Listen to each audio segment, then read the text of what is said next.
Hello students, welcome to DPS education point. तो आज हम लोग पढ़ने वाले हैं डी फार्मा फर्स्ट ईयर के सब्जेक्ट फार्मास्यूटिक्स का चैप्टर नंबर 3 जो है फार्मास्यूटिकल एड।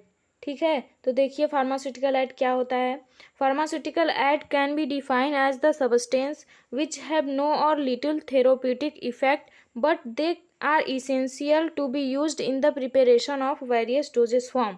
तो इसका मतलब ये है कि फार्मास्यूटिकल एड ऐसे सब्सटेंस होते हैं जिनका थोड़ा या बिल्कुल थेरोपेटिक इफेक्ट नहीं होता है, लेकिन ये डोजेस फॉर्म बनाने के लिए बहुत इसेंशियल होते हैं, बहुत ज़रूरी होते हैं। जितने भी फार्मास्यूटिकल डोजेस फॉर्म होते हैं उनमें फार्मास्यूटिकल एड का यूज़ होता है। ठीक है, फिर उसके बाद है आपका ideal characteristic of pharmaceutical aid. तो देखिए क्या क्या है। पहला है इट शुड बी चीप, तो ये ज़्यादा महंगा नहीं होना चाहिए, सस्ता होना चाहिए। फिर उसके बाद है दूसरा it should be easily available, तो ये हमें आसानी से अवेलेबल हो जाए।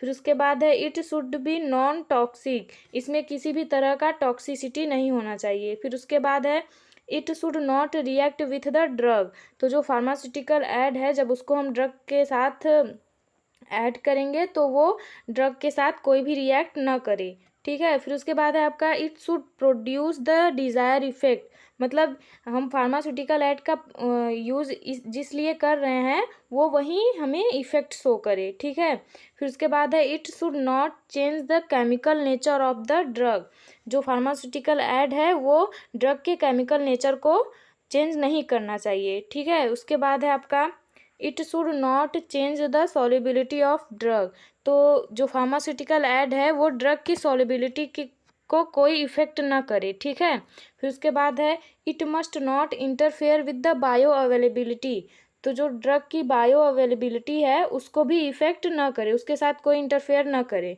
जितना बायो अवेलेबिलिटी है उतना होना चाहिए। ठीक है, फिर उसके बाद है आपका it improve the self life of product, तो जो फार्मास्यूटिकल ऐड ऐसा होना चाहिए जो हमारे प्रोडक्ट की सेल्फ लाइफ को बढ़ा सके। फिर उसके बाद है आपका इसमें पहला हमें पढ़ना है ऑर्गेनोलेप्टिक फार्मास्यूटिकल ऐड। ठीक है, तो चलिए देखिए क्या होता है ये।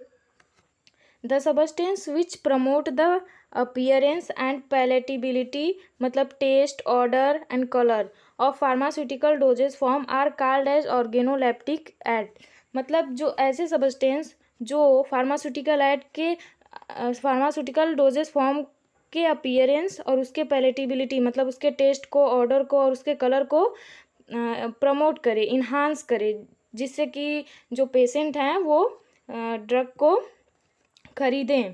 तो उसको इन्हांस करने वाले जितने भी सबस्टेंस होते हैं उन्हें ऑर्गेनोलेप्टिक फार्मास्यूटिकल ऐड कहते हैं। फिर उसके बाद है आपका ऑर्गेनोलेप्टिक एजेंट्स 3 कैटेगरी में होते हैं डिवाइड।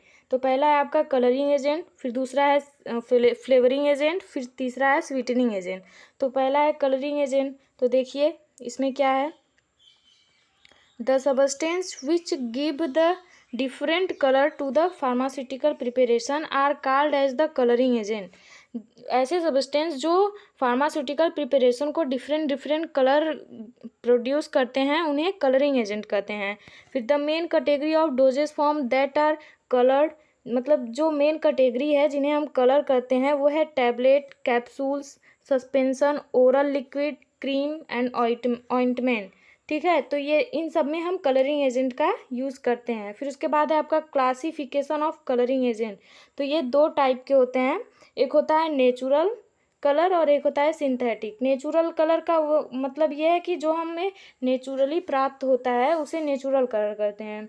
ठीक है, तो इसमें है natural colour are obtain from plants, animal and minerals, तो ये हमें 3 सोर्स से मिलते हैं। पहला है प्लांट, फिर दूसरा है एनिमल, फिर उसके बाद है मिनरल्स।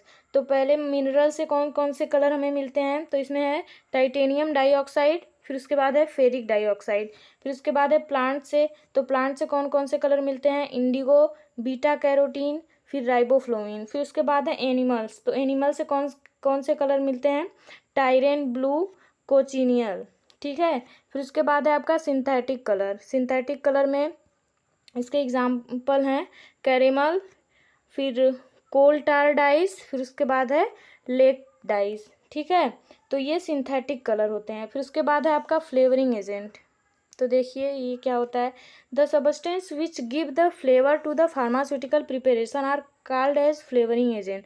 तो ऐसे सबस्टेंस जो फार्मास्यूटिकल प्रिपरेशन को डिफरेंट डिफरेंट फ्लेवर दे, तो उसे क्या कहते हैं, फ्लेवरिंग एजेंट। इसका एग्जांपल है सिट्रस फ्रूट्स, जिसमें आ गया लेमन और ऑरेंज। जितने भी सिट्रस फ्रूट्स होते हैं तो वो फ्लेवर प्रोड्यूस करने के लिए यूज़ होते हैं। फिर उसके बाद है आपका सिनेमन, जिंजर, पिपरमिंट, फ्रूट्स में मतलब जैसे एप्पल हो गया, मैंगो हो गया, जितने भी फ्रूट्स हैं वो फ्रूट्स में आ गए। फिर उसके बाद है आपका role of flavouring agent. Flavouring agent का क्या क्या रोल होता है, ठीक है। तो देखिए पहला they provide different flavour to the pharmaceutical preparation.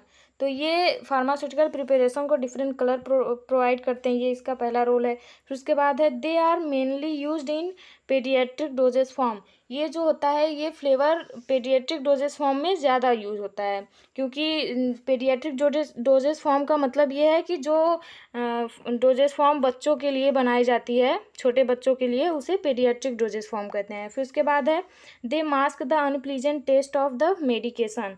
तो मेडिकामेंट, तो इसका मतलब ये है कि जो अनप्लीजेंट टेस्ट होता है, जो कड़वा टेस्ट होता है दवा का, उसको कवर करने के लिए, उसको मास्क करने के लिए हमें फ्लेवर का यूज़ करना पड़ता है, तो उसे फ्लेवरिंग एजेंट बोलते हैं।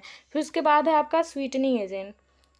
तो स्वीटनिंग एजेंट में क्या है, sweetening agent are used to mask the bitter and unpleasant taste of pharmaceutical preparation. तो इसका भी यही रोल है कि जो फार्मास्यूटिकल प्रिपरेशन कड़वा है, जिसका टेस्ट अनप्लीजेंट है, जिसका टेस्ट बीटर है, जिसको हम ओरली कंज्यूम नहीं कर सकते हैं, तो इसमें स्वीटनिंग एजेंट का यूज़ होता है। तो इसमें है they are mainly used for the drug which are taken via oral route such as tablet, chewable tablet and antacid. तो ये जो होता है मेनली किस में यूज़ होता है, टैबलेट में, जिसे हम ओरली इंटेक करते हैं। फिर उसके बाद है च्यूएबल टैबलेट, जिसको हम चबा कर, ऐसा टैबलेट जो हम चबा कर खाते हैं, तो अगर उसका टेस्ट कड़वा रहेगा तो हम नहीं खा पाएंगे, तो उसमें यूज़ होता है। फिर उसके बाद है आपका एंटासिड, एंटासिड में भी स्वीटनिंग एजेंट का यूज़ होता है। फिर उसके बाद है sweetening agent widely use in paediatric drug. तो ये भी बच्चों के डोजेस फॉर्म में मेनली यूज़ होता है। फिर उसके बाद है आपका क्लासिफिकेशन ऑफ स्वीटनिंग एजेंट।